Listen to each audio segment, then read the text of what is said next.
Hi all, my name is Ganesh Nimala. I'm a senior software developer. In the next 30 days of this internship program, I will be helping you understand and master the concepts of web development. I encourage all of you to learn, practice, and become skilled web developers. Let's make the most of this opportunity and build something amazing together. Thank you. Yeah, today our topic is Introduction to Web Development. The main objective of this session is in this session we are going to cover what is web development and what is domain, what is subdomain and what is hosting. These domain hosting these topics are very important because without knowing these details, even after creating the website, we can't able to make our website live. So we are giving the overview of what is domain and what is hosting in this session. Next, coming to what is web development. Now, if you see, there are a lot of websites, but to create that website, we need certain technologies. The main technologies used in web development are HTML, CSS, and JavaScript. Why we need? Because think like HTML as a whenever we are constructing a house, we need a layout and a structure. HTML also brings the same content and structure for our website. And after creating building our house, definitely we need better lookup and better styling. For that, we use interiors for our house. What about for our website? For our website, CSS plays a key role in adding the styling to our website. Without CSS, our website looks very ugly because without CSS, our website just look have a structure. It doesn't have a beautiful look. So then comes to JavaScript. Why we need JavaScript in our website? JavaScript is like suppose in a house you have constructed the house and you have nicely furnished the house. Then if you suddenly switch on the fan, but this fan is not working because there is no power supply to house. Just like that, JavaScript is also a power to the website. Without JavaScript, if you click a button in a website, there is nothing action will takes place. So whenever a user interacts to a website, then whatever action needs to takes place, it will happen just because of JavaScript. The in a web development, there are mainly two things. One is front end development and another one is back end development. Whatever I am speaking, HTML, CSS, JavaScript, these comes under the front end part. And coming to back end part, in back end there are different languages through which we can develop back end. For example, someone use Java as a backend and some other use Python as a backend. And recently, with the introduction of Node.js, we can also use JavaScript as a backend. Earlier, earlier JavaScript is a scripting language which is used on the front end side. But with the help of Node.js, even if one knows the JavaScript, we can build the entire website. That's the beauty of Node.js.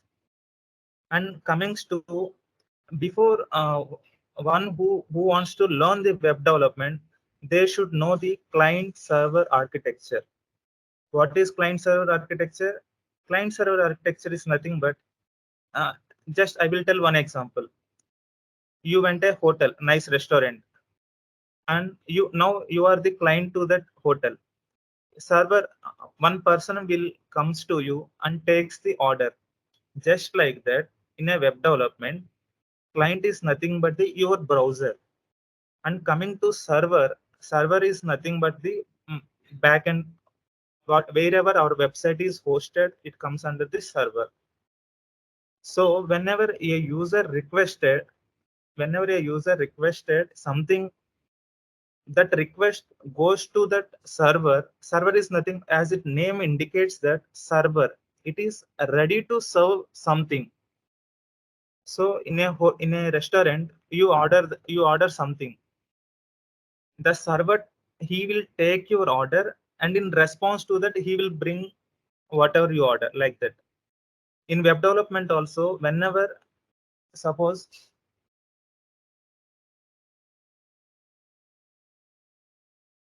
now this is my browser is my client.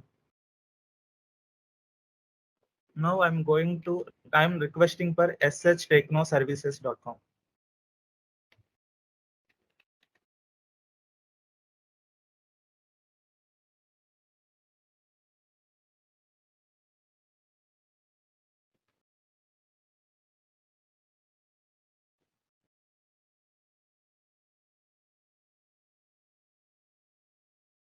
If you inspect our browser, there is one request went. If we deeply inspect that,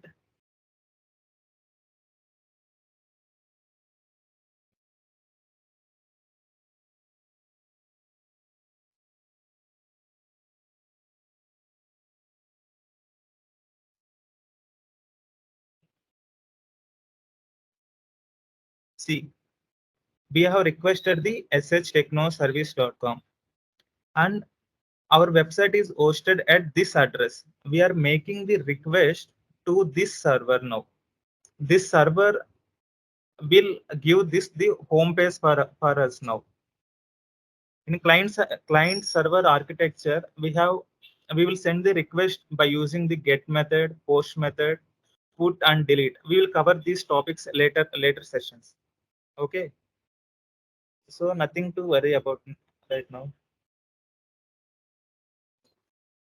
And if you see this, without CSS, our website looks like this. See how it is. There is no styling in this. It is just a structure. But with the help of CSS, just see this. CSS plays a that much of key role in the web development. Then what else? JavaScript. Here, if you see how it is moving, it is moving just because of JavaScript. Without JavaScript, this carousel will not come. And next, going to our topic.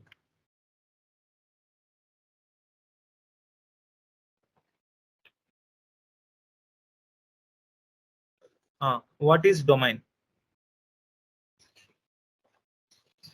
Like, suppose if there is no domain, then if you want to visit the Google homepage, every time, so definitely without domain, you need to remember the IP address of that page where it is hosted. It is difficult, right? Because we need to remember all the IP addresses of that pages which we want. So to without domain, like domain helps us like an address for the web address for the web page. There are different like where we who will provide the domain. So to get the domain, we need to register ourselves. So there are a lot of domain registrations are there. One of that is GoDaddy. I think many of you know that. In GoDaddy, we need to register our brand name.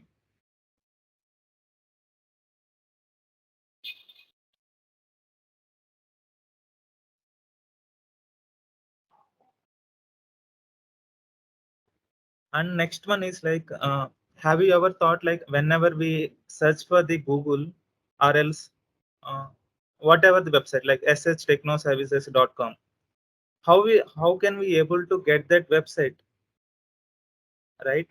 Suppose whenever we enter shtechnoservices.com, first the request will not go to shtechnoservices because our browser don't know where is shtechnoservices is hosted. So it should first look up domain. There is one term called domain name system, DNS. So it will first look up the DNS. What it will do, like whenever whenever we enter SH Techno Services, our browser will send a request. Then it will get the IP address of our web where it is hosted.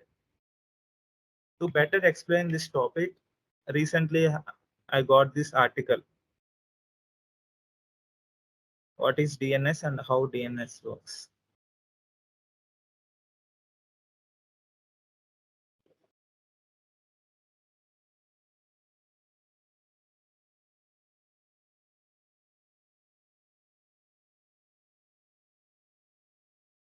If we go through the 8 steps of these, here it is clearly mentioned like how we will get a website whenever we suppose a user typed example.com into a web browser. Then there is a then into a web browser and the query travels into the internet and it is received by a DNS recursive resolver. There is one thing called DNS server. A DNS server will be there. And whenever we enter example.com or else SH Techno Services, our request will went to the DNS server. So this resolver, then it will check for the what is the root name server, because there are different domains are there like shtechnoservices.com, shtechnoservices.in, shtechnoservices.online. There will be different, right?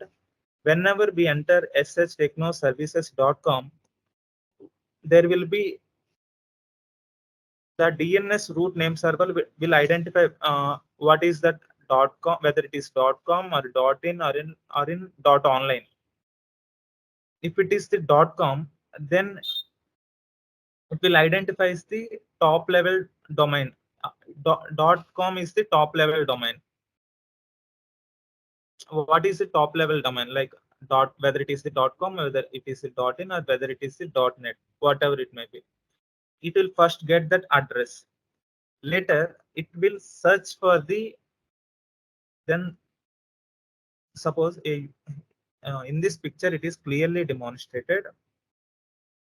A user entered the example.com. Then the request went to the DNS resolver. Then the DNS resolver is nothing but a librarian in the library. Everyone in our college have a library, right? In that, whenever we ask a certain type of book to the librarian, he will definitely gives the where is the address of that book. Like that only. Whenever a user entered example.com, the first request goes to the DNS server. Then internally that server will send again request to the root server. This root server identifies the whether it is the .com, whether it is the .in, whether it is the .net, whether it is the .online. Then based on that, it will send one address to the DNS resolver. If the .com, if it is the .com, it will send one address. If it is the .net, it will send another address. If it is the .in, it will send another address. And this DNS resolver will go to that address again, top level domain server. If it is the .com, it will send that request to that server, and it will look up for the example.com in that server. So finally, we will get that where is our website hosted. Suppose if we see this, finally we will get the address of our website where it is hosted. If we take this now,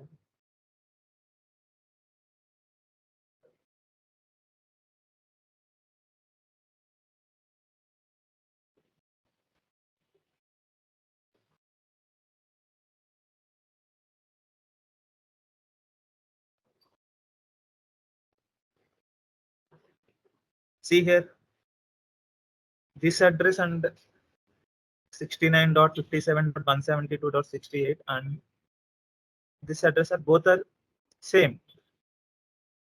How our browser knows this address? Just because of the DNS lookup. So let me summarize this. Whenever we enter shtechnoservices.com in the browser by itself don't know where is shtechnoservices is posted. So first it will do DNS lookup.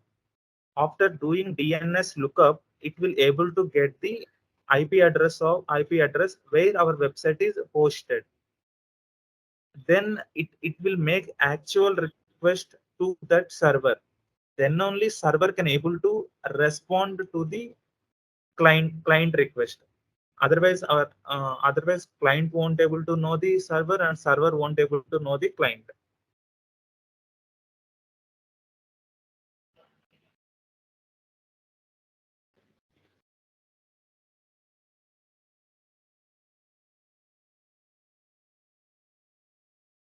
Here if you see,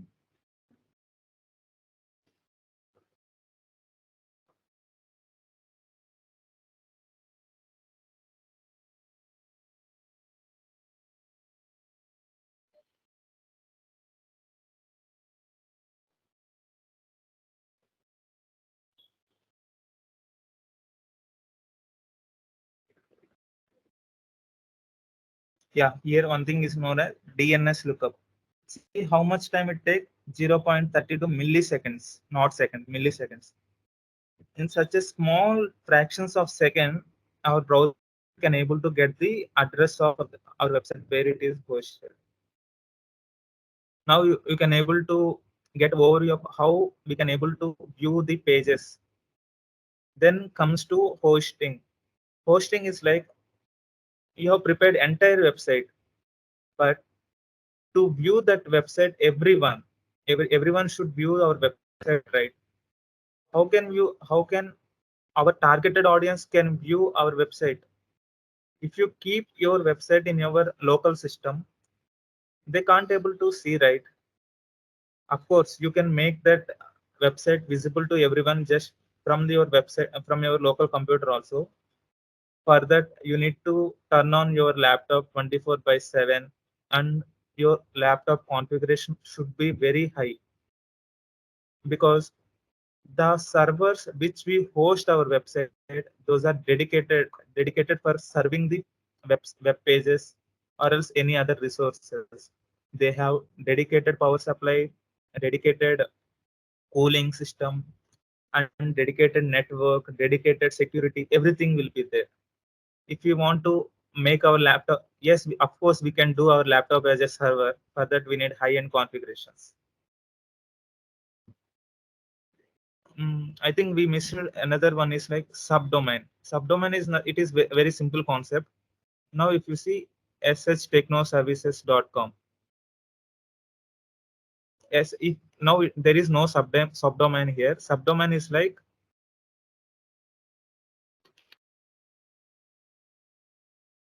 it will comes like this. Suppose there is internship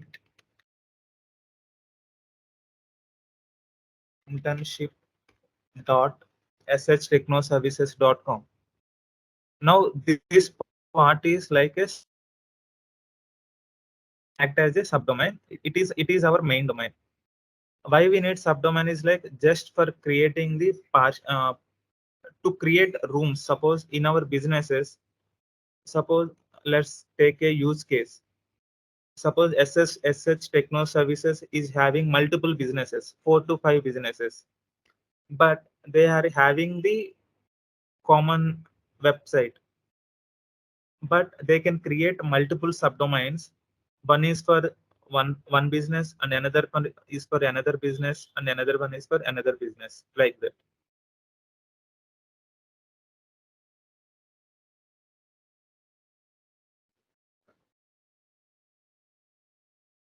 I think we covered this part. Yeah, see this example, subdomain dot example dot com. Here shtechnoservices.com, and here comes the internship, that creating the separate sections. Use case.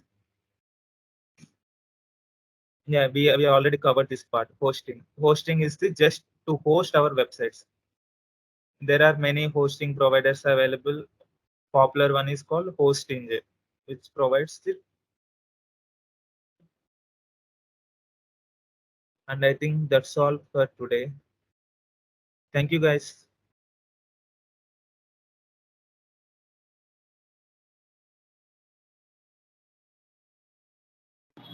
Monica, stop recording.